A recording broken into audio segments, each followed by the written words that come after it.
Spectrovision Radio.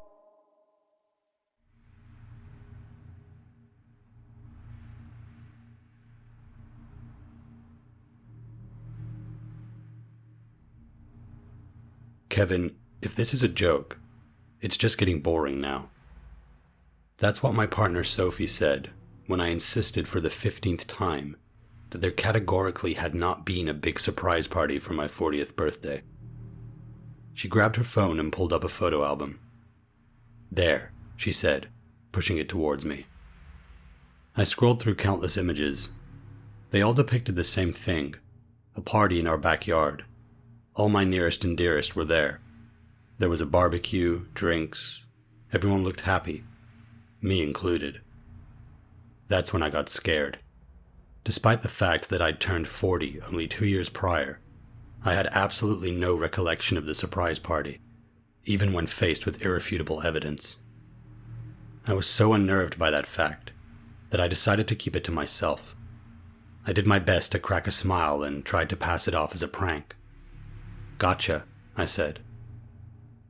Sophie narrowed her eyes and stared me out a moment, before getting up and walking into the kitchen. "You're weird today," she said as she breezed past. I laughed, maybe a little too loud, and turned up the volume on the TV.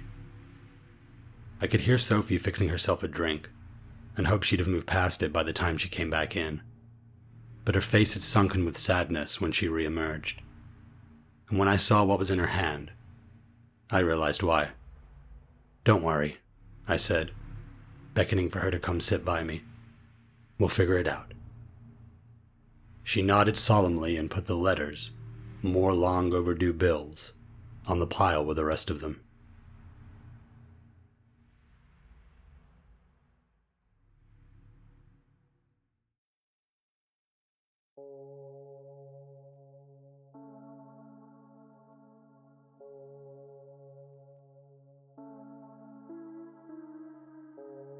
Over time, I guess I filled my head with false memories of that day, of the birthday party I couldn't remember, the smell of the meat on the grill, singing along to my favorite songs, the warmth of having all my friends and family together. It was a way of comforting myself, a way of quelling the sense that there might be something very wrong with my mind. It wasn't until my brother Richie came to visit that my worry was reawakened. He referenced someone named Trevor in a conversation about where we grew up, when he was trying to describe to Sophie what our street had looked like before they built the condos near the intersection. "Who's Trevor?" I asked. "Trevor from number 47, he replied. I stared back at him, none the wiser. "You guys played together after school every day for like 6 years until his family moved to Kelowna," Richie said. I told him I still couldn't place Trevor, which he clearly thought was ridiculous. "Still got your old yearbooks?" Richie asked. Before I could answer, Sophie was already directing him to where they were. In no time at all, he'd laid one out in front of me and found what he was looking for.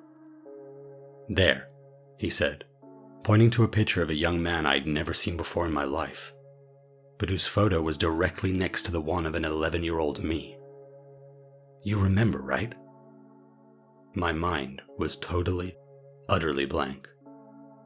But I snapped my fingers, pretended a light bulb had come on inside me. "Ah, Trevor," I exclaimed, lying through my teeth. Richie seemed to buy it, appeared relieved even. But Sophie looked a little concerned.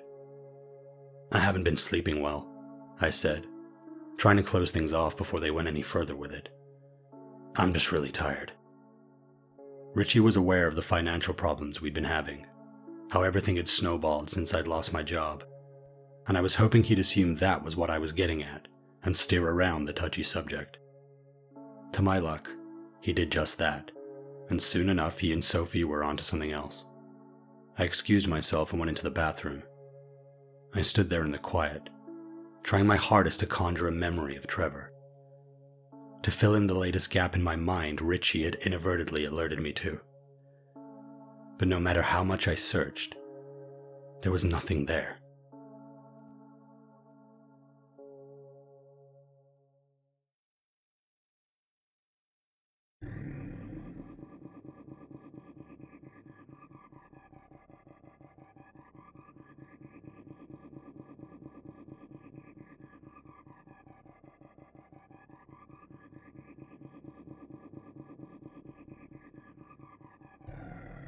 A painful root canal.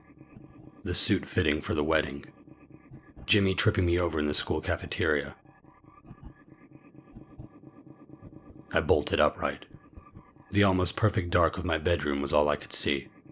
Sophie's rhythmic breathing all I could hear. When I held my first girlfriend Lila's hand for the first time, putting a dent in my car.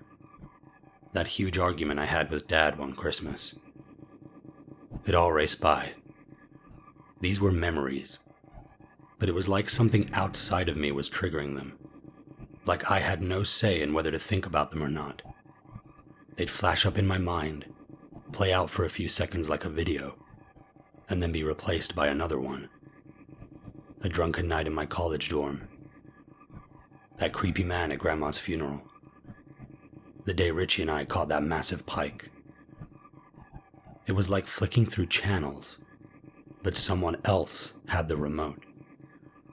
Like someone else had access to the controls of my mind. I got up quiet as I could and went into the bathroom, splashed water over my face. By the time I was staring at myself in the mirror, it had stopped. I waited a while, tried to slow my breathing, praying whatever the fuck it was wouldn't come back. Sophie was awake when I made my way back to bed. "Are you okay?" she asked. I shook my head. "Time to go see Dr. Suarez," she said, putting a hand on my shoulder. I agreed and burst into tears.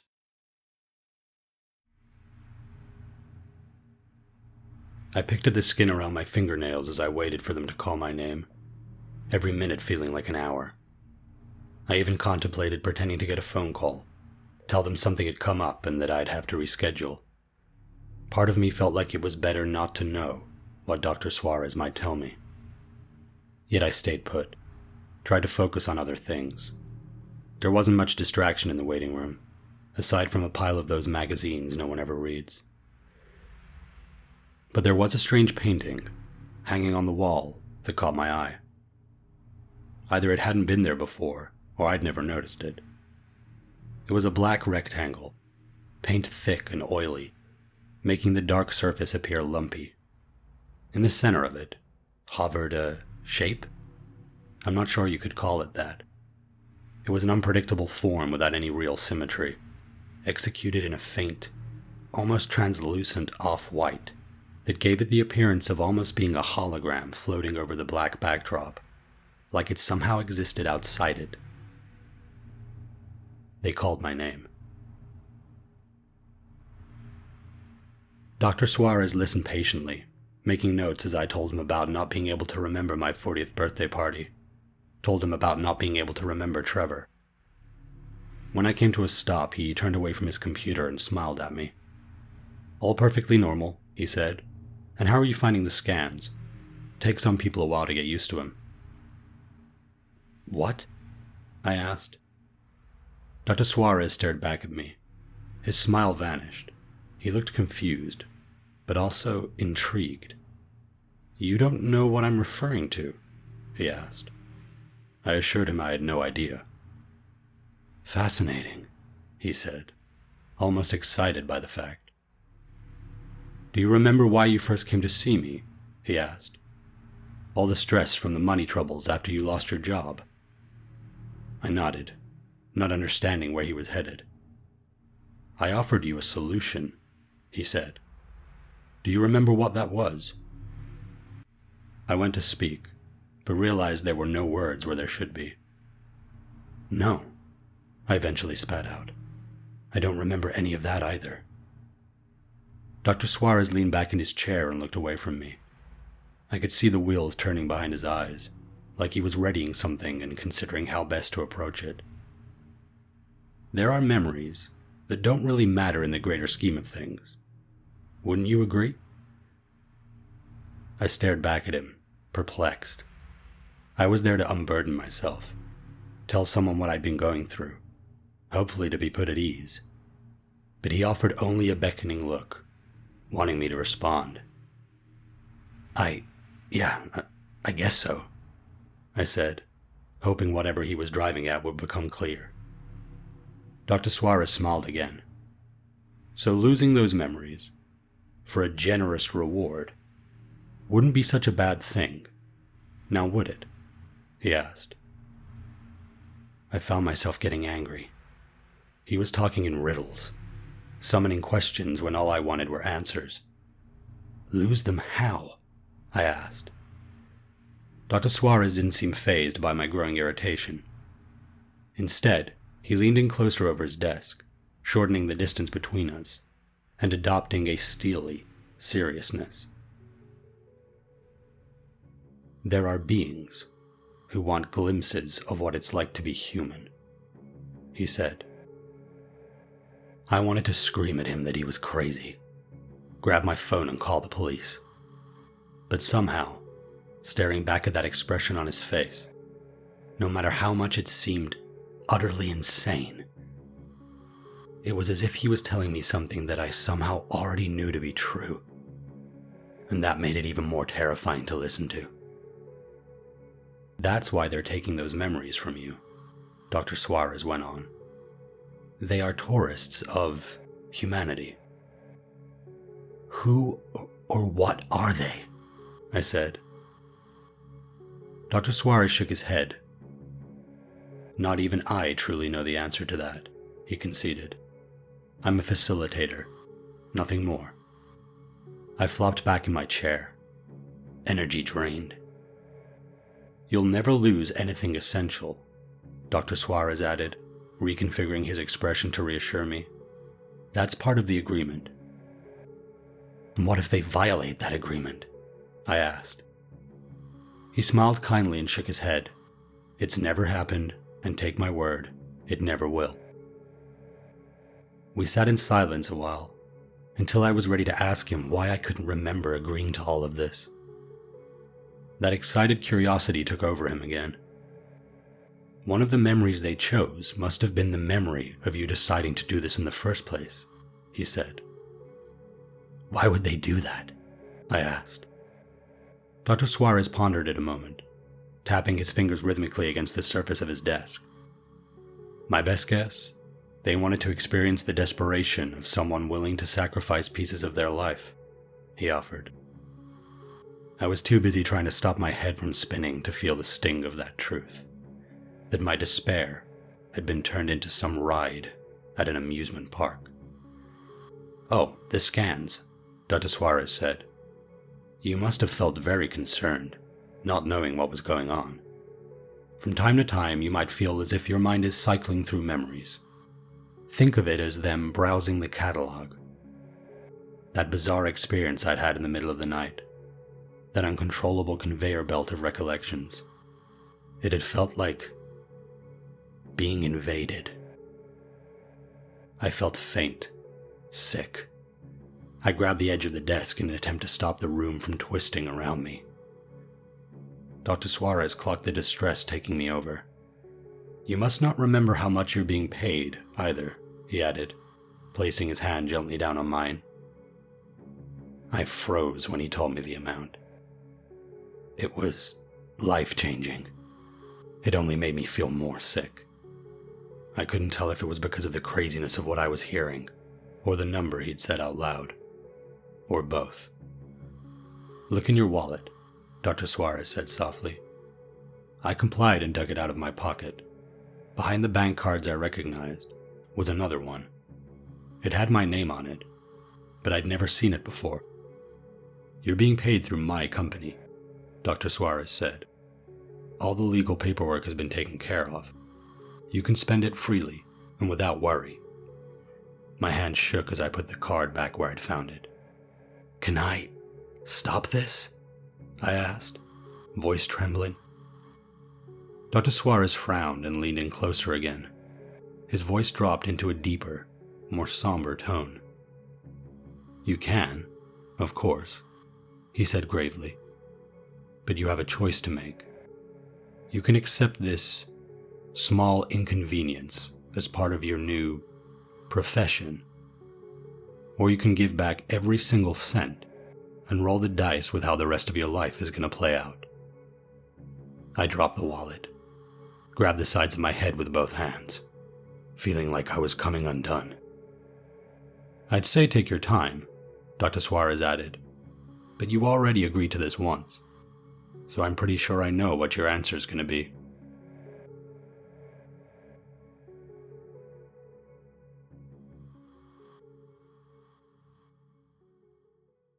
Life ticked by.